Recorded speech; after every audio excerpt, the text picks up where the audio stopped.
Hey everyone, thank you for stopping by Living to Do's review of Ghost, Season 4, Episode 2, called To Thy Own Self. Before I get started with the review, please like the video and subscribe to the channel. I would really appreciate it, and I thank you in advance. Okay, let's get into this. So, we are at the next episode. We have not Coach, Detective Carter, I think his name is. Mm-hmm. He's at the port and he is getting some information, I guess, about the shooter that took place at the campus by some other cops. And at least one of those other cops kind of believe what Carter thinks about the school shooter took out Agent Young, I think his name was, or Angel. And it's just too clean cut for them. They think it is Tyreek. They get some information. What information did they have in that file? Was that about Obi in that file? I don't think it was. I can't remember what I think I don't know. That would make sense why. Well, anyway, they gave him some additional information about parties in the case. So we see Tariq and Braden in their dorm room, and they are living regular lives. Uh, Actually, I don't know why, but that's not Braden's dorm room. Did you hear him say, I don't know what the circumstances, I thought they shared a dorm room.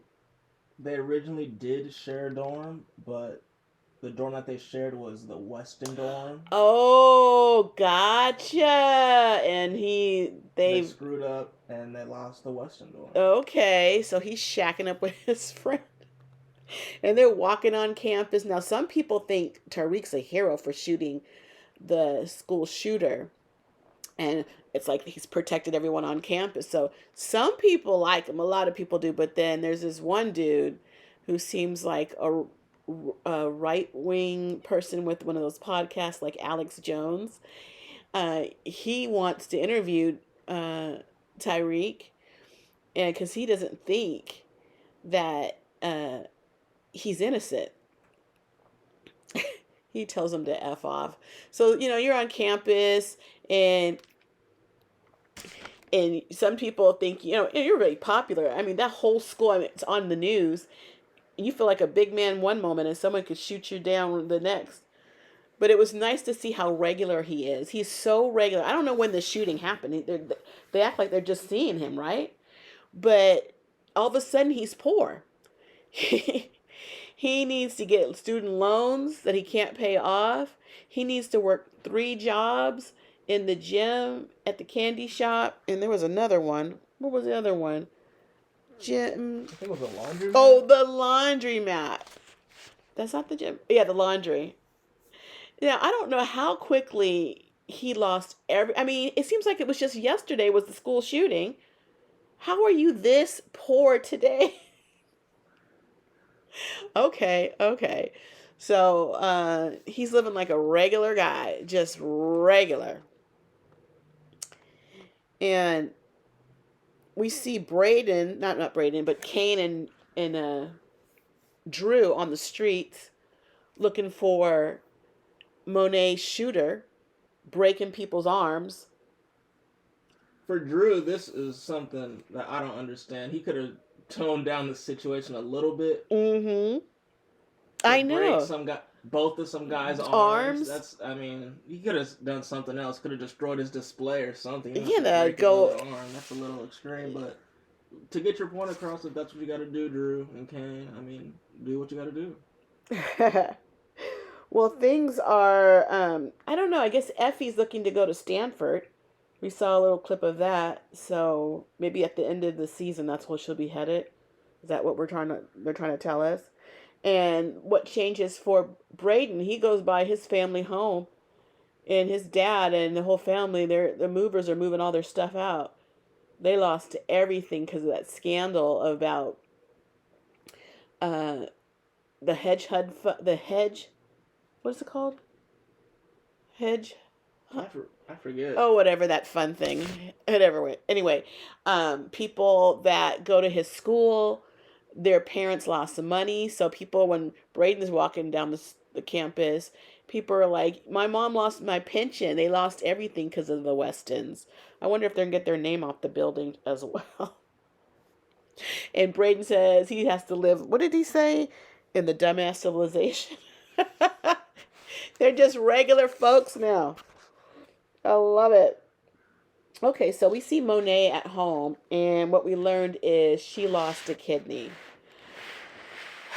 Monet is sitting up there with abdominal surgery that she just had on pain medicine, and she's wearing tight clothes, beat face, heavy hair, big old earrings.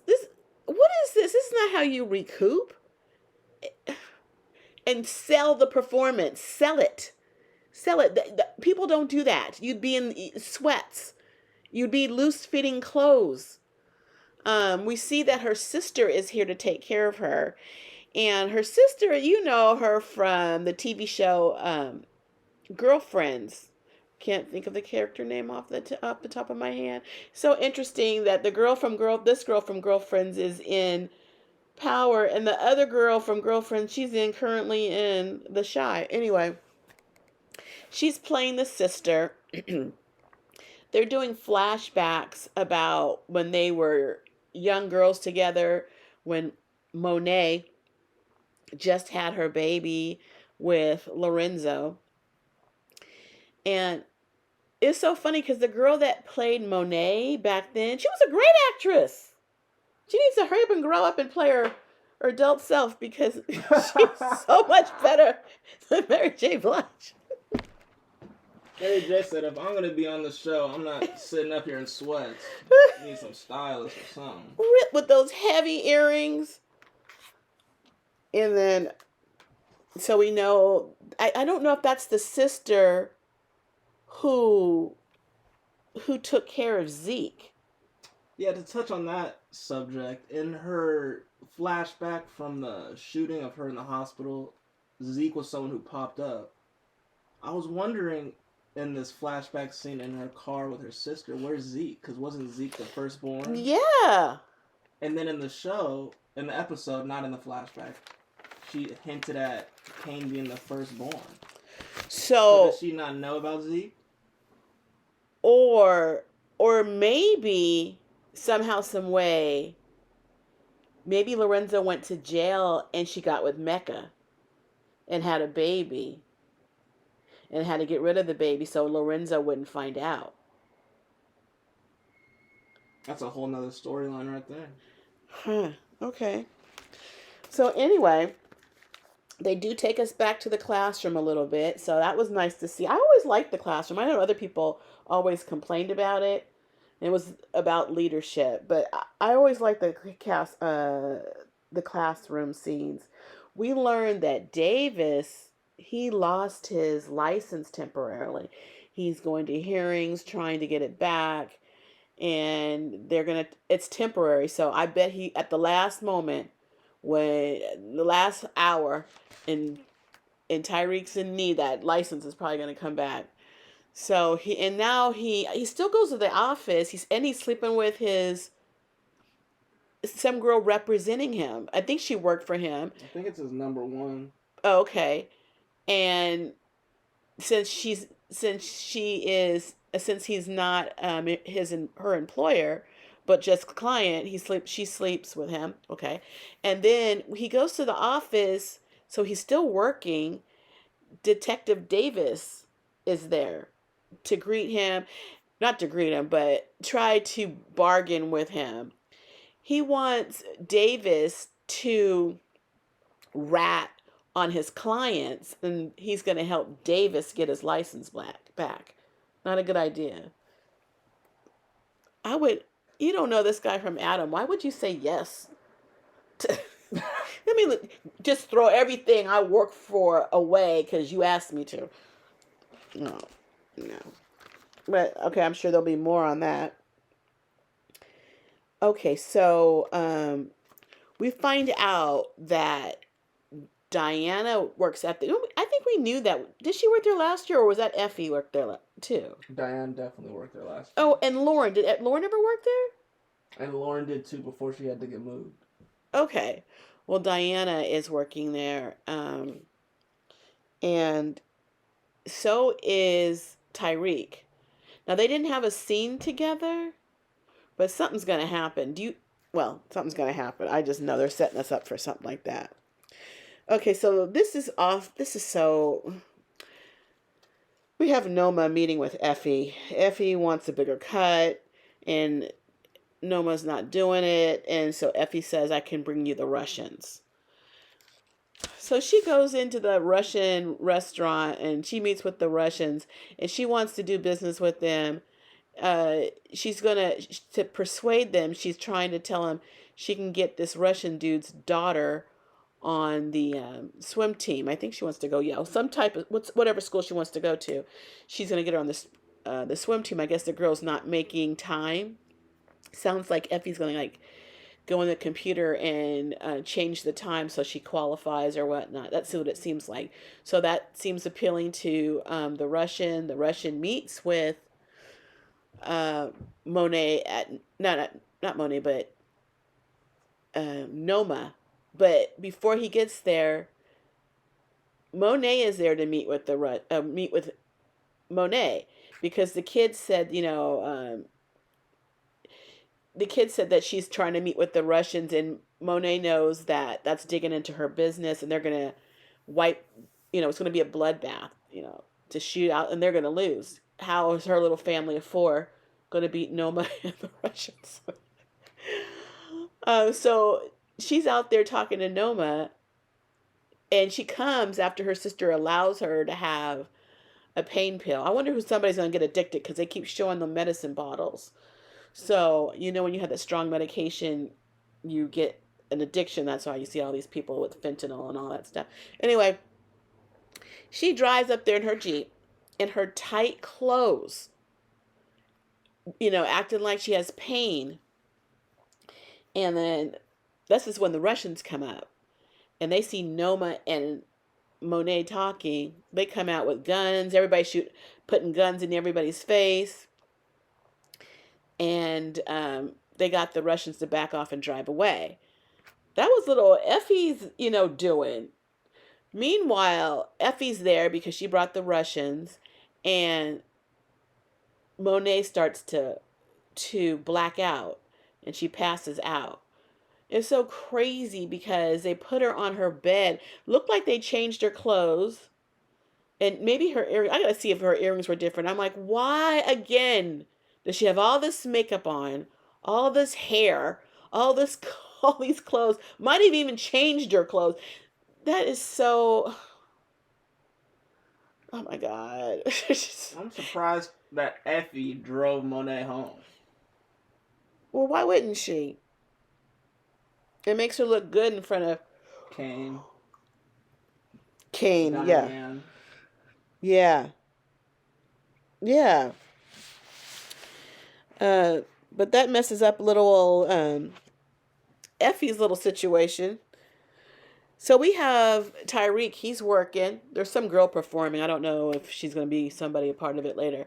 It looks like Braden's interested in her. Anyway, Tyreek's just working, doing his, regular man job. And Detective Carter comes in. Tyreek gets a visit from Detective Carter, and Tyreek's just acting like good old boy, just well behaved, just doing his job, and he says Detective Carter's kind of questioning him, like, I know you're a part of that shooter situation. I know it wasn't just clean cut like they say. I know you had something to do with it. He's like, and Tyreek acts like so cool. Like, what do you mean, kind sir? He just acts like I'm the most well behaved kid. And Detective Carter's like, look at you, you're so, he believes he's evil. He's a demon, like, because he has this controlled breathing. When he knows he's lying, he's still able to control his breath, and doesn't seem out of sorts. And uh, Tyreek tries to walk away from him, and Detective Carter threatens him again about, your mom. She's going to be out on the streets, no more witness protection, and everyone is going to be out to get her. But you know what? Detective Carter, when you first saw Tariq, what was he doing? Regular man's work. You know what I mean? It's just really interesting. You don't have anything to base any misbehavior on. He was a hardworking young college boy when you first laid eyes on him. He wasn't up in his dorm partying, hanging out, not even in the game room or whatever. He was working. This concerns Tyreek. He goes to um, this some town, to this some store. It's just some regular old, like a Walmart, but like even lower than a Walmart. Like a Walmart Staples type of office store. In like a hick town, it seems like. Something like that, yeah. And we go in there, and that's where Tasha works. His mother. Uh, Tariq found her. She's working, stocking the shelves or whatnot. And she told him, that if she messes up one more time, she's going to get thrown out of the program. So that Detective Carter must have known something. You're in the witness protection files. That shouldn't even be allowed. But yeah, that's kind of weird. Yeah, because cops are bad cops anyway. Anyway. So you get a bad cop, and they can. That's not protection. You need to be. You can't trust nobody. Well, while Tariq is talking to her a little too long, one of her coworkers comes up and wants her back to work, at the cashier, and but I think he touches her inappropriately, and she kind of dodges him, and Tyreek meets up with him outside, stepping on his hands, telling him if he ever mistreats Rachel, that's Tasha's witness protection name. If you ever mistreat Rachel again, he's going to blow up his house.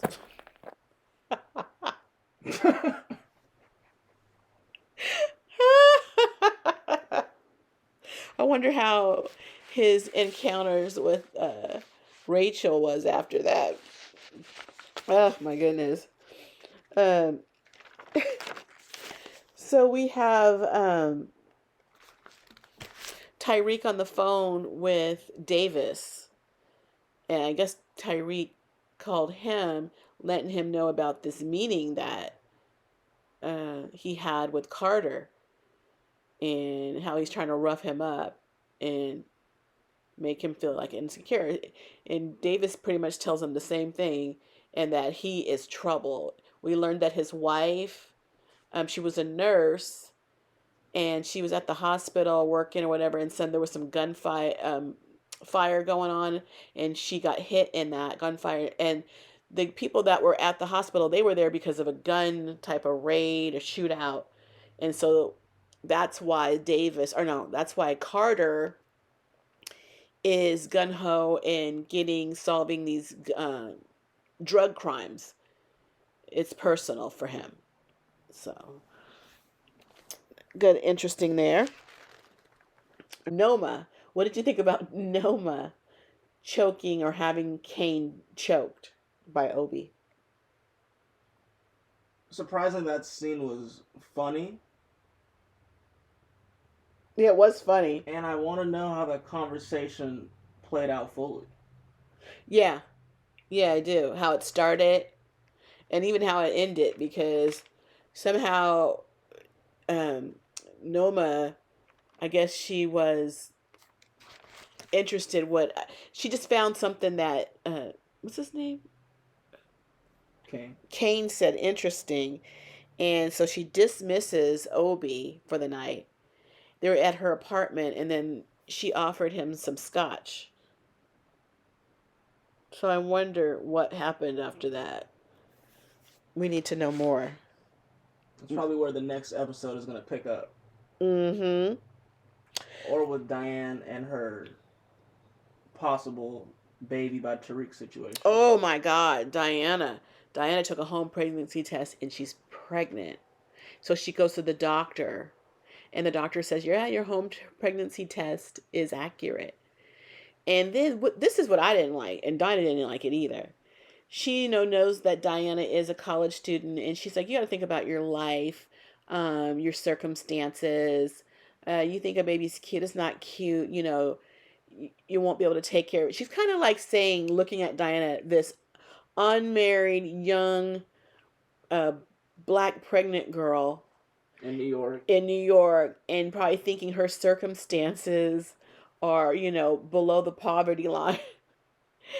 For you just to think like that, and the way she was talking to her, it's microaggressions. It was like, you need to really check yourself, girl, and don't speak to people like that. However you would speak to Becca and Albany is how you need to speak to this girl too. Uh, so I liked how Diana kind of checked her about that. That situation was handled very well. And so Diana has only had one partner in life, and it's been Tariq. So we know that's Tariq's baby.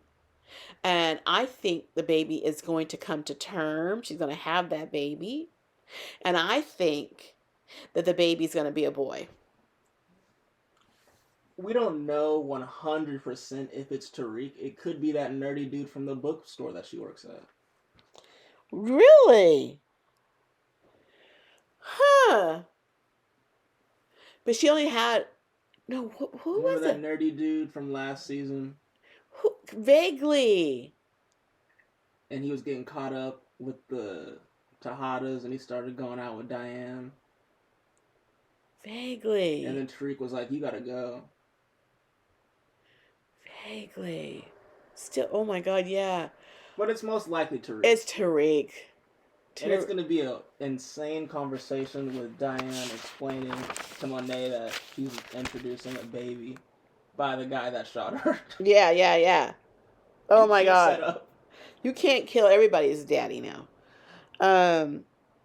So Kane and Effie, well, Kane is asking Effie to set him up with the Russians again.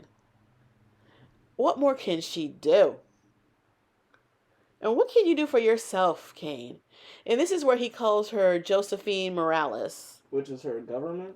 Her government name. Everybody in here, all these black people with the Spanish names. So now we know her name.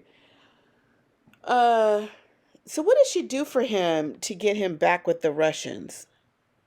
She just walks right back in to that restaurant, the Russian restaurant, with Kane.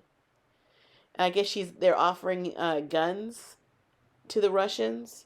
It's an American arms deal with the Russians. And funny enough, last time Kane was in there, he brought his own arms and killed half of his crew. Oh, really?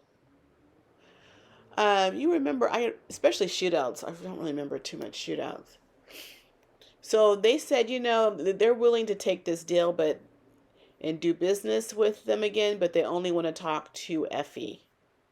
So let's see what kind of problem that poses. So when Tyreek went up to visit his mom, he was driving his old beat up car. That he got from Too Big. Right. It broke down. And he had to call Braden to come pick him up. He looked so funny.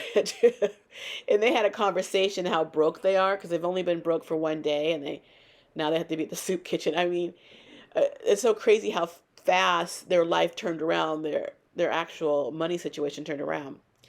So they're so tired of being broke, they want to get back into the game.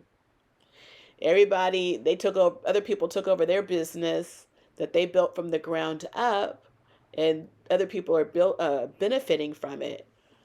He says he makes $11 an hour washing jock straps.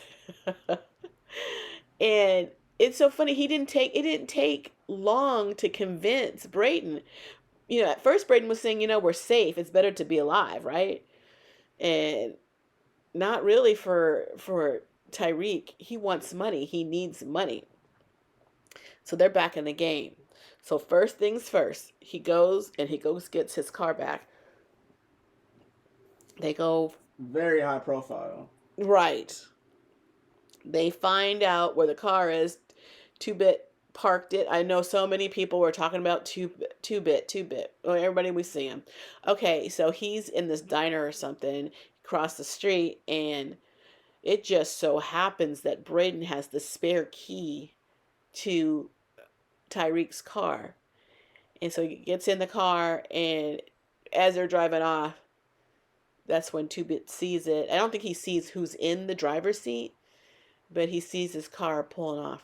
So Tyreek has his car back. Yay. Let's see how long that lasts. So what else happened? Oh, Detective Carter meets up with OKK. That's his name. Is that his actual name? Well, he said Mr. OKK. It must be his name. African descent. Right. So his name would be OKK. Mm-hmm. It could be that. Okay. And he wants to ask him about some questions about the school shooter. And Obi's like, I have no information to give you. He says he questions him about the green cards that he got for his brother. That was awfully quick. He did something to get those green cards. And he wants to question him downtown, so he puts him under arrest. Arrest for what? That's what I want to know. No rights. No rights. Arrest for what? So Noma, Obi, everybody's gonna be looking at you sideways. What's his name? Davis. And of course, Tyreek. You're making enemies with everybody in one episode. So we get to the last scene. And this is the scene where Tyreek is at night meeting up with somebody in a Jeep, and we find out it's Monet.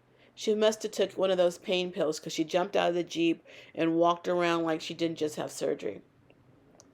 So anyway, Tyreek says, I'm not going to talk to you because I don't have a peace. And she goes, I'm going to keep my peace with her. So that he gets in her car. Anyway, you just said you were going to talk to her. What he made said you... He's not talking to her without it. Right, without it, but he didn't have it, right? He was holding it. Oh, he was okay. So they both have the piece inside her Jeep. And they're talking. Now, they're very confused on what's happened. She says, she thinks he probably shot her, right? He says, I didn't shoot you, which is technically correct. He did not pull the trigger on her. His mother did, but he didn't know. He wasn't in on it. So technically that's true. He's not lying. They want to know, what made you think I had it out for you. He tells her, Kay Egan told me. She's like, who's Kay Egan? Kay Egan got a letter that you were trying to, what was she trying to do? Hurt Tommy or something like that? And the letter we see was from Diana from last season. She hand-walked that letter over to Kay Egan. With a return address. We see the return address on the letter. So that wasn't in the post mail. Yeah. And if it's a threatening letter, why would you put a return address on it? That's truly stand on business, though. That really is. That's overstood. overstated. Oh, I, here's where I will be. that's a different level right there. So crazy. Oh my god. So, so this tells me they don't know that Diana is the one that hand delivered that letter.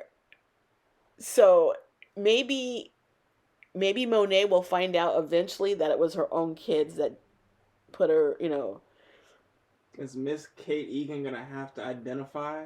yeah, with that red hair that it seemed like Monet wore, she when she just had the baby way back then, she wore that same red hair that she wears today. And then Diana had that red hair when she went to meet with Kay. This was a really, I don't know, it was an okay episode. Yesterday, I guess episode was real fast paced. Some kind of things kind of confused me, but Diana's pregnant. Tyreek's a baby daddy. I can't wait till he finds out. Carter's making enemies with everybody.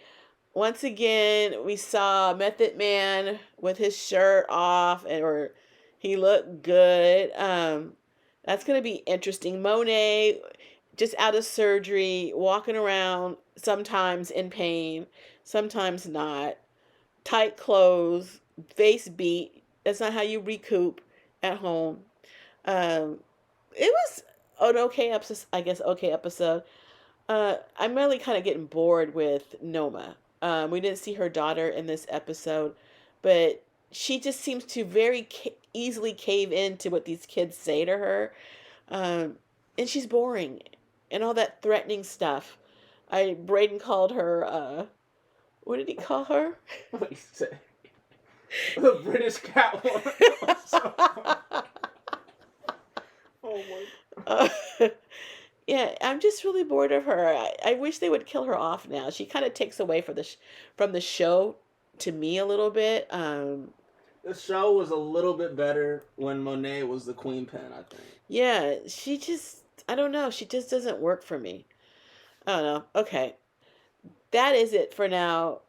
Thank you for staying with us till the end. Please like the video and subscribe to the channel. We really appreciate it. And we thank you in advance. But we got to go. Because why? We got living to do. Bye.